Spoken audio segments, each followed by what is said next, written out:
सदियों से हम एक ही कहानी सुनते आए हैं। एक ऐसी कहानी जिसने हमारी आत्मा को झकझोर कर रख दिया है। एक कोमल राजकुमारी जिसने महलों का सुख त्याग कर वन की धूल को अपना भाग्य मान लिया।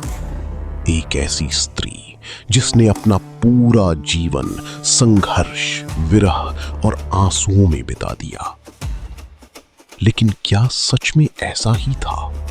जिस रहस्यमयी सत्य को सदियों से सिर्फ कुछ लोग ही जानते हैं, वो सत्य जो रामायण के सबसे गहरे पन्नों में कहीं खो सा गया, आज वो आपके सामने आने वाला है।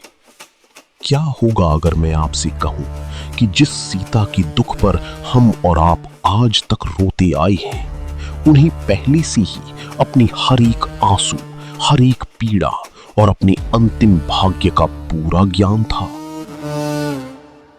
पंचवटी की उस शांत कुटिया को याद कीजिए। बाहर एक खूबसूरत सोने का हिरण टहल रहा है। सब कुछ कितना अचानक और स्वाभाविक लगता है ना?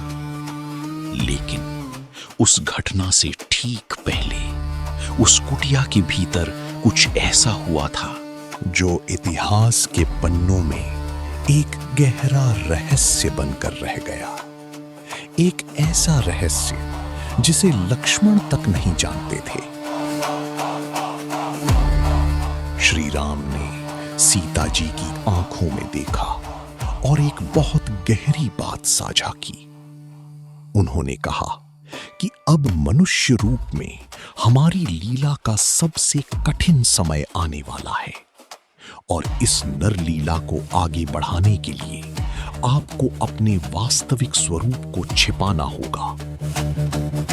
और तब वहां अग्निदेव का आह्वान किया गया।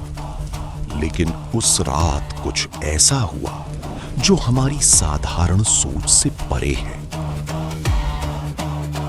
जो सीता रावण के साथ लंका गई, जो सीता अशोक वाटिका में महीनों तक रोई, जो राक्षसों के पहरे में रही, वो असली सीता थी ही नहीं। वो तो महज एक परछाई थी, एक छाया सीता थी। असली सीता तो पहले ही अग्निदेव की सुरक्षित गोद में समा चुकी थी। सोचिए, जो स्त्री अपनी ही अपहरण की पटकथा का हिस्सा हो, जो पहले से जानती हो कि आगे क्या होने वाला है, क्या वो भाग्य की मारी कोई साधारण स्त्री हो सकती है? लंका विजय के बाद हुई अग्नि परीक्षा कोई साधारण परीक्षा नहीं थी, बल्कि वो उसी छाया सीता को वापस अग्नि में सौंपकर असली सीता को वापस पाने की एक पूर्व निर्धारित योजना थी। लेकिन आपके मन में ये सवाल उठ रहा होगा कि अगर वो सब कुछ पहले से जानती थी, तो उन्होंने रावण को लंका तक जाने ही क्यों दिया? उन्होंने इस पूरे प्रपंच को क्यों रचा? इसका जवाब त्रेता युग में नहीं, बल्कि उससे भी बहुत पहले सतयुग की बर्फानी वादियों में छुपा है। एक अत्यंत रूपवान तपस्विनी थी जिसका नाम था वेदवती। वो नारायण को अपना पति मानकर कठोर तपस्या कर रही थी और एक रात अपने अहंकार में अंधे रावण ने उस पवित्र तपस्विनी को अपनी वासना का शिकार बनाना चाहा। उस दिन वेदवती रोई नहीं थी। रावण के स्पर्श मात्र से घृणा से भर उठी उस स्त्री ने अपने ही हाथों को खंजर बनाकर अपने बाल काट दिए और उस धधकती आग में कूदने से पहले रावण की आंखों में आंखें डालकर एक ऐसा श्राप दिया जिसने रावण के भाग्य की नींव हिला दी। उसने कहा था कि तुम्हारे विनाश के लिए, तुम्हारे पूरे कुल को शमशान बनाने के लिए मैं दोबारा जन्म लूंगी।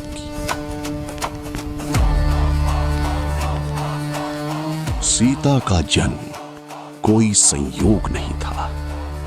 धरती के गर्भ से उनका अयोनिजा रूप में प्रकट होना कोई साधारण घटना नहीं थी। वो वेदवती के उसी क्रोध, उसी संकल्प और उसी शाप का साक्षात परिणाम था। वो पहले दिन से जानती थी कि उनका जन्म रावण के समूल विनाश के लिए ही हुआ है। पर यहां एक बहुत गहरी मानसिक और आध्यात्मिक उलझन सामने आती है। अगर वो सब जानती थी तो उन्होंने स्वर्ण मृग के पीछे राम को क्यों भेजा? जब राम की आवाज सुनाई दी तो उन्होंने लक्ष्मण पर इतने कठोर बाण जैसे तीखे शब्द क्यों चलाए? उन्होंने वन में एक साधारण स्त्री की तरह विलाप क्यों किया? यहीं पर सीता जी के चरित्र की सबसे गहरी मनोवैज्ञानिक परत खुलती है। वो साक्षात परब्रह्म की आद्या शक्ति थी, महामाया थी, जो पूरे ब्रह्मांड को धारण करती हैं। अगर रावण असली सीता को छू भी लेता तो वो उसी क्षण जलकर राख हो जाता। लेकिन उन्होंने अपनी पूरी शक्ति, अपना पूरा ब्रह्मांडीय ज्ञान समेटकर खुद को एक मानवी की मर्यादा में बांध लिया था। इसे धर्मशास्त्रों में परतंत्रता कहा गया है, यानी अपने प्रभु, अपने राम की लीला के प्रति पूर्ण समर्पण। एक महान कलाकार जब मंच पर उतरता है तो वो ये भूल जाता है कि वो वास्तव में कौन है। सीता जी ने भी इस मानव लीला को पूर्णता देने के लिए अपने सर्वज्ञ होने का त्याग कर दिया था। वो उस नाटक को इतनी शिद्दत से जी रही थी कि उनके आंसू असली थे, उनकी पीड़ा असली थी और उनका भय भी असली था। अशोक वाटिका में राक्षसियों से घिरे होने के बावजूद उन्होंने रावण को डराने के लिए किसी दिव्यास्त्र का नहीं, बल्कि केवल एक छोटे से तिनके का सहारा लिया। वो तिनका कोई घास का टुकड़ा नहीं था, वो उनकी अखंड सतीत्व और अजेय आत्मबल का प्रतीक था, जिसके सामने रावण का संपूर्ण वैभव कांप उठा था। लेकिन क्या वो हमेशा एक मौन, सहनशील दर्शक ही बनी रही? क्या शक्ति ने कभी अपना असली रूप नहीं दिखाया? एक सत्य ऐसा भी है जो अक्सर रामायण की आम कहानियों में हमसे अछूता रह जाता है। जब लंका युद्ध के बाद सब कुछ शांत हो गया, तब एक और भयंकर युद्ध हुआ। रावण का एक और भाई था, सहस्त्रमुख रावण, जो लंकापति से भी कहीं अधिक क्रूर और शक्तिशाली था। जब श्री राम अपनी सेना के साथ उससे युद्ध करने पुष्कर द्वीप पहुंचे, तो उस महादानव की एक ही बाण में श्री राम की पूरी सेना को मूर्छित कर दिया। स्वयं भगवान श्री राम भी अचेत होकर गिर पड़े। कल्पना कीजिए उस क्षण की, चारों ओर हाहाकार मचा है। तब क्या हुआ? क्या सीता जी रोईं? क्या उन्होंने किसी से मदद मांगी? नहीं। उस दिन उस कोमल, शांत और मर्यादा में बंधी स्त्री ने अपना वो रूप दिखाया जिसे देखकर देवता भी कांप उठे। सीता जी ने साक्षात महाकाली का रूप धारण कर लिया।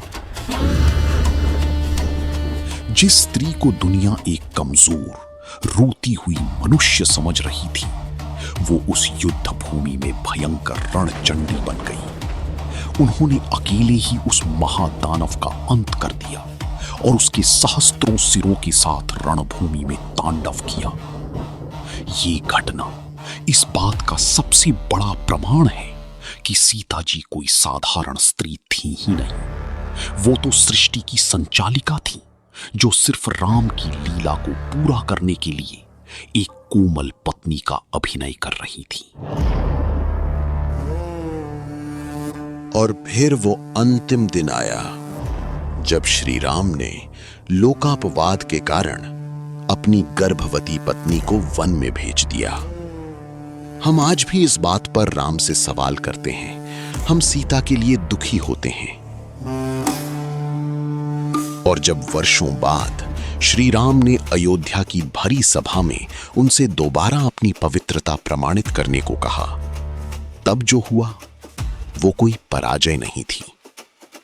उस दिन सीता जी के चेहरे पर कोई दुख नहीं था, कोई विलाप नहीं था। उन्होंने सत्य की उद्घोषणा करते हुए पृथ्वी माता को पुकारा।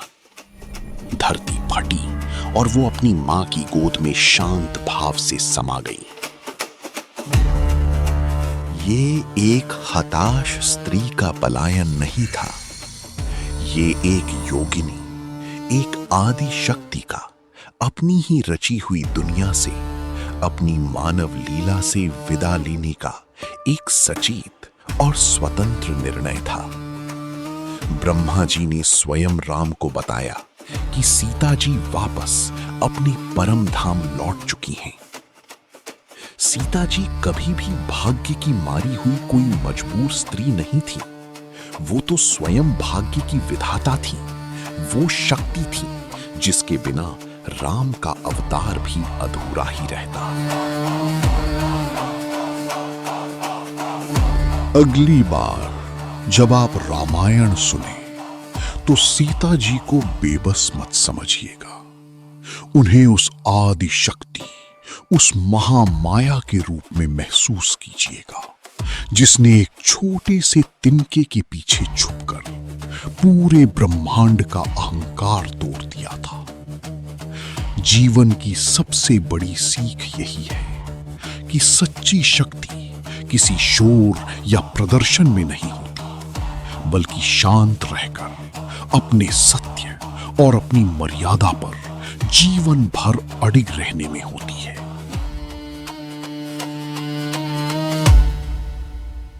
हम जानना चाहेंगे कि इस गहरे आध्यात्मिक सच का आप पर क्या असर हुआ। हमें नीचे कमेंट में अपने विचार जरूर बताएं। कृपया इस वीडियो को अपने परिवार और दोस्तों के साथ शेयर करें। हमारे प्राचीन ग्रंथों के सबसे बड़े रहस्यों को उजागर करने वाली, दिल को छू लेने वाली और शानदार डॉक्यूमेंट्रीज देखने के लिए चैनल को सब्सक्राइब करें और नोटिफिकेशन बेल दबाएं। जय श्री राम।